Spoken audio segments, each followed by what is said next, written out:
پچھتاوا۔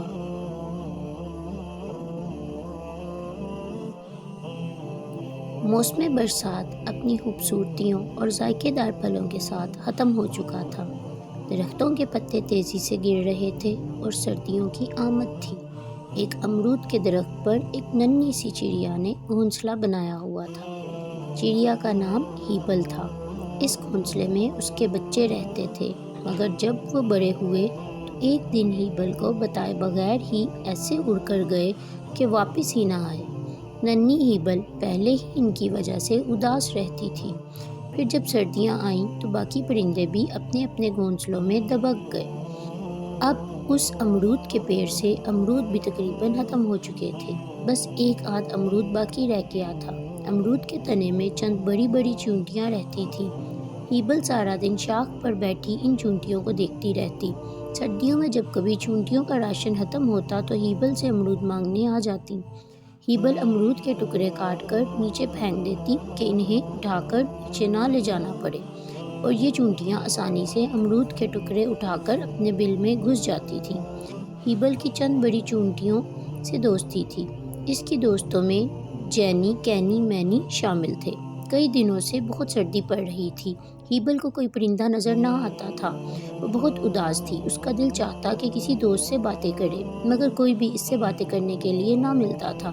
اس نے سوچا، چلو جینی، کینی اور مینی سے ملتی ہوں، ان سے بات کرتی ہوں تو طبیعت خوش ہو جائے گی۔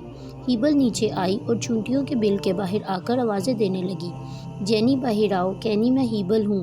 کوئی باہر نہ آیا تو اس نے پھر آواز لگائی، مینی دیکھو، مجھے تمہاری ضرورت ہے۔ مگر وہ سب تو اپنے گرم بستروں میں مزے سے لیٹی گرمیوں کی جمع شدہ پھل اور خشک میوہ جات سے لطف اندوز ہو رہی تھیں۔ وہ سب خاموش رہیں، کوئی بھی اس کی بات سننے نہ آئی۔ کئی دن گزر گئے، ہیبل کمزور ہوتی جا رہی تھی، کوئی انسان باہر نہیں نکلتا تھا۔ مہینے بھر سے شدید دھند اور سردی نے انسانوں کو بھی گھروں میں قید کر دیا تھا۔ کچھ لوگ بیماریوں کے خوف سے بھی باہر نہیں نکلتے تھے۔ ہیبل بیچاری کا سردی اور اداسی سے یہ حال ہو گیا تھا کہ وہ اٹھ کر چل بھی نہیں سکتی تھی، کچھ کھانے کو بھی دل نہیں چاہتا تھا۔ پھر ایک دن جب چونٹیوں کا کھانا ختم ہو گیا تو پھر وہ اپنے بستر سے اٹھیں کہ کھانے کے لیے ڈھونڈیں، مگر باہر طوفانی بارش سے ہر طرف پانی جمع ہو گیا تھا، یہاں تک کہ پانی چونٹیوں کے بل میں بھی گھس آیا اور ان سب کا کھانا بھی خراب ہو گیا۔ چونٹیاں سر پر پاؤں رکھ کر باہر بھاگی۔ اب سوائے پیڑ پر چڑھ جانے کے ان کے پاس بچاؤ کی کوئی تدبیر نہ تھی، نہ کچھ کھانے کو تھا۔ اب وہ جلدی سے گھونسلے کے پاس گئیں اور ہیبل کو آواز دینے لگیں، مگر کوئی جواب نہ آیا۔ جینی نے آگے بڑھ کر دیکھا تو وہ اونڈی گری ہوئی تھی۔ تینوں نے اندر جا کر اسے سیدھا کیا، مگر وہ تو بے سود پڑی تھی کیونکہ ہیبل مر چکی تھی۔ اس کے پاس چند ٹکڑے امرود کے ویسے ہی پڑے ہوئے تھے۔ پھر انہیں خیال آیا کہ شاید اس دن ہیبل ان کے لیے کھانا لائی ہو، مگر انہوں نے گرم بستر سے اٹھ کر ہیبل کی بات سننا ہی گوارا نہ کیا تھا۔ اب وہ سب رو رہی تھیں۔ باقی ساری چونٹیاں بھی پیڑ پر چڑھ رہی تھیں کیونکہ نیچے سارا پانی تھا۔ اب آسمان پر بادل گرجے تو پھر بارش ہونے لگی۔ سب نے مل کر ہیبل کو گھونسلے میں پناہ لی، مگر اب وہ بہت زیادہ دکھی تھیں کہ ہیبل کتنی اچھی تھی، انہیں کھانا بھی دیتی تھی۔ اب وہ جب مر گئی تو بھی اس نے سب کو پناہ دی، مگر جب ہیبل اداس تھی تو انہوں نے اس کی بات سننا بھی گوارا نہ کی۔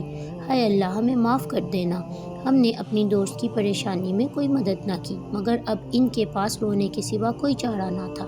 بچوں، سخت سردی میں اپنے آس پاس کا خیال رکھیں۔ کسی بچے، بوڑھے یا غریب کو آپ کی مدد کی ضرورت ہو تو انہیں مدد کریں تاکہ آپ کو بھی پچھتاوا نہ پڑے۔